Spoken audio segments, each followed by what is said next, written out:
ပြီးတော့ဒီဗုဒ္ဓအဟောတွေမှာပါတဲ့ဒီနတ်ပြည်မြမာပြည်ငရဲပြည်နဂါးပြည်တို့ဟာ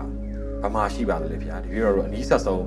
ဘယ်လိုပုံဖော်လို့ရနိုင်ပါလဲရှင်ပြည်လို့ဆိုတဲ့အဓိပ္ပာယ်ကိုအရင်ကြည့်အောင်မြမာပြည်လို့ဆိုတာမြမာလူမျိုးတွေအများစုနေတာဒီပြင်လူမျိုးတွေလည်းရှိတာပဲเนาะမြမာလူမျိုးတွေအများစုနေတဲ့နေရာကိုမြမာပြည်လို့ခေါ်တယ်လို့ပဲဆင်းရဲဒုက္ခနဲ့ဘဝအကုသိုလ်ကံတွေကြောင့်ဆင်းရဲဒုက္ခအတိပြေးတဲ့ဒီရပ်ဝန်းတစ်ခုမှာဒုက္ခခံစားနေရတဲ့သတ္တဝါတွေနေတဲ့နေရာကိုငရဲပြည်လို့ခေါ်ဘယ်နေရာမှာရှိသလဲဆိုတာတော့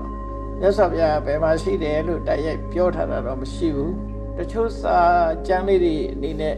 ပြောရမယ်ဆိုရင်တော့မြေကြီးအောင်မှာငရဲပြည်ဆိုတာရှိနိုင်တယ်ပေါ့နော်ရှိနိုင်တယ်လို့ပြောအစင်းဒုက္ခရောက်တဲ့ပုဂ္ဂိုလ်တွေသတ္တဝါတွေပေါ့ဒုက္ခခံရတဲ့သတ္တဝါတွေ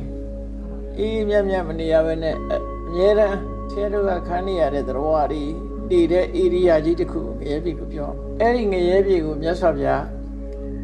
ပုံဖော်ပြီးတော့ဟောထားရှိတယ်မြင်ရတာလဲကြောက်เสียလန့်เสียကြားရတဲ့အတန်ကလည်းကြောက်เสียလန့်เสีย